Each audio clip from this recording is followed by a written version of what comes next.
When I first got to BBE, I would say they were pretty cookie cutter and black and white, which definitely made things easy from a tracking standpoint. But I think what we've done over the past couple of years to lessen our graduation requirements have really helped open doors for students at a younger age. So by getting rid of some of our graduation requirements, students are able to take elective courses. And I think where we really notice that are especially with our freshmen and even our junior high students. There's a lot here at BBE prior to me being here. We went through a MSBA strategic session where we redid our goals and our objectives, and we came up with in the end, our district mission is every student, every day, anyway. I think BBE portrays that. When it comes to the Jagways program, the Jagways, the BBE school is where we've done it for a long time. Jagways is how we're doing it. I felt like it was almost backwards before. Our juniors and seniors, they had more opportunity, but then their classes, they were filling up with college classes and all of those things. So I think by getting our 7th, 8th, and 9th graders into these elective classes at an earlier age, we've just seen more engagement and excitement from those students. So I just think it's really cool, rather than being able to pick one elective in band or choir, that these students, some of them have up to 4 electives during their freshman year, which is really cool. And I think that's really helped our students get into their pathway at a younger age.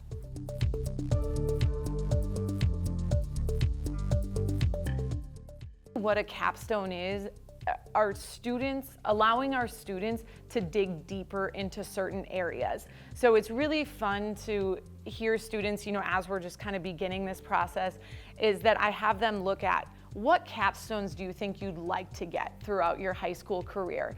And so they're able to choose whether it's a communication capstone or one in the arts, that they're able to focus and really dig deeper, because ultimately a capstone, you have to take multiple courses within a certain area and not just take the entry level necessarily of that course, but really get into a specific area. So I think the capstones just have really allowed our students not to just take random courses here and there, but to really focus in and dig deeper within a certain area.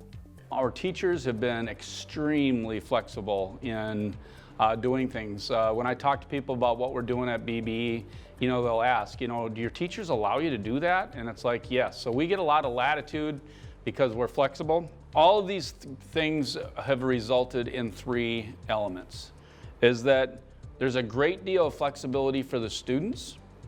There is a lot of work for admin and counseling, and there's also a lot of work for teachers, because instead of having one group of kids in a class, maybe half of them disengaged, they might have 20 kids in 3 different classes and they're all engaged. So it does require a lot of energy and effort from all of your staff. If I'm going to be honest, sometimes I would love to go back to 2 or 3 years ago, when it was more of the cookie cutter scheduling, where we auto schedule the majority of the classes and they pick their elective and life is good. And that is not the way it is right now.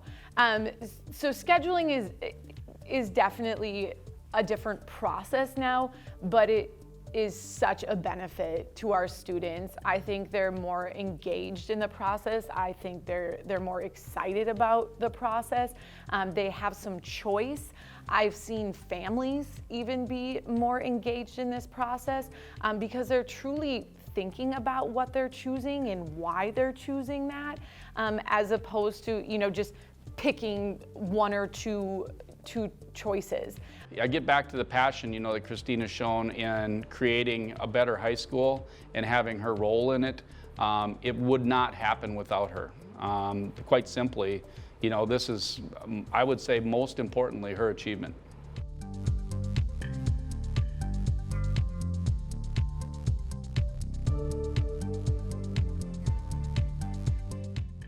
The journey has been very exciting. We started about 5 years ago when we received a Bush Foundation grant to really look at learner-centered learning. So it's been a slow approach that keeps growing each year.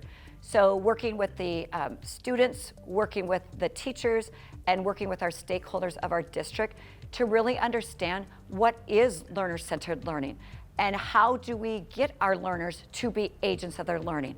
And one of the great ways we've done that is with the design of our Jagways, where our learners have those opportunities to be agents of their learning, to decide what path do they want to go on.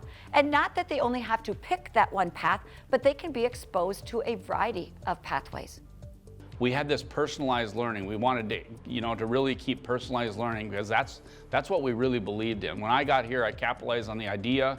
The personalized learning was already here. I'd been with personalized learning type of concepts for a long time, but that was one thing that drew me to BBE for sure, is that a lot of things that were in place already, I felt like we could do great things in a small district.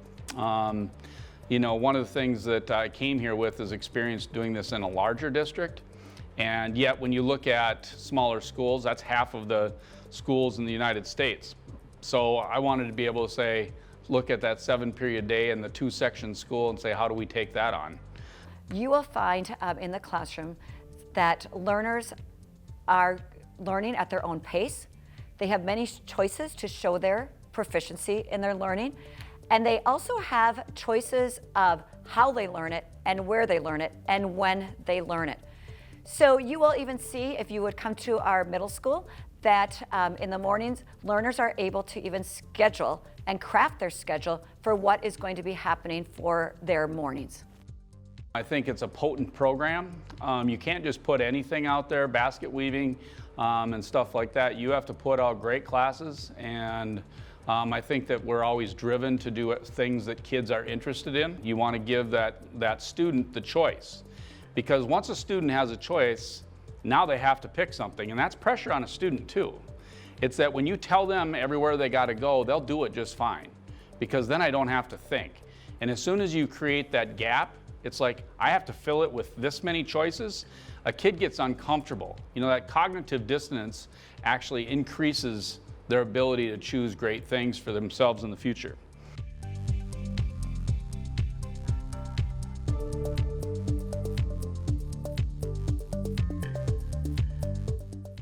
Jagways is divided into 3 basic career areas. One is the CTE and the trades area, one is health and human services, and then one is in the business and entrepreneurship area.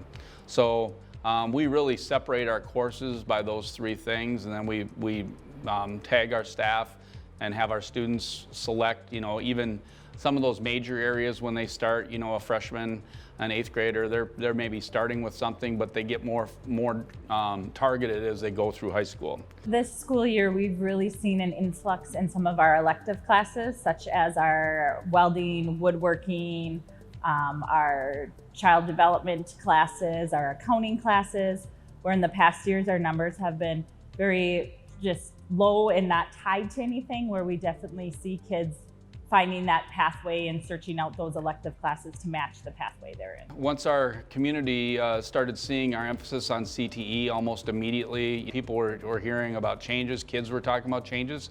Quite honestly, the first year that we were portraying this to our students, they weren't interested because they were already been through a system so long, they were tired, they were just looking for a way out. So you really have to start young. I think our community felt that, and when we went forward, we failed on our bond referendum when I first got here. But when we did propose the building concept and the operating levy in year 2, they passed it with over a 70% ratio. I believe the JAG pathways are very important because it gives students a direction. So when they are looking at college or career skills, it's just not, oh, I might be interested in this, but it really gives them a path. So they can start in a welding 1 and advance to a welding 2. And by the time they get to a welding 3, we're really looking at apprenticeships and internships for them. So they are going out in the community, we're matching them with our work-based learning program and combining the 2 to really look at a full type of capstone for these kids. just by allowing these students at a younger age to try some different things, we've definitely seen an increase in our CTE areas. I mean, it's been amazing to see what our students can take, and then not only take that initial level, but be able to dig deeper.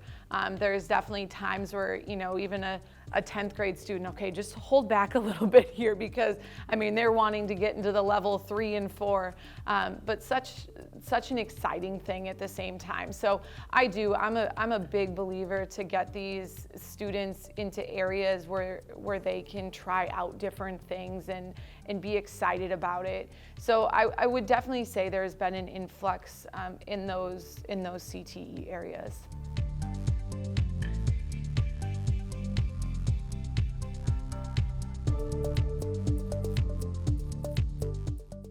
Authentic opportunities is at the core of learner-centered learning.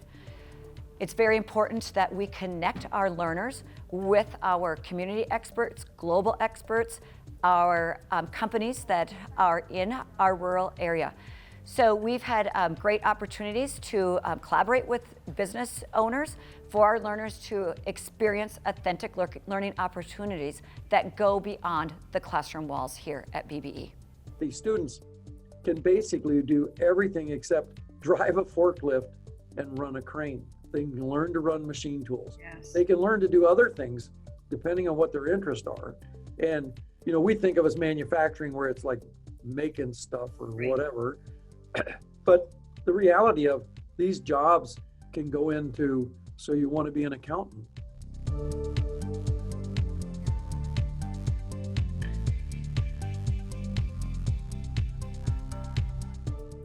I think it's been so cool to see how it's opened up our schedule, and the schedules of these students are pretty awesome for what they're able to take at BBE. It's really important what we do in the high school has some effect for that student down the road. And can you use this later? And I think that's really important for a high school to be able to develop. It's pretty simple. Every person that's walking on the face of the earth was given some sort of God-given skills. And our project for workforce development is to maximize their use of those skills. We know it is important in our Jagways that students are not just learning content, but they are acquiring skills, habits of work, and dispositions for their future. This has truly been a journey, and one that does not happen overnight. Our journey continues to allow our youth to develop their pathways around their inspirations and passions.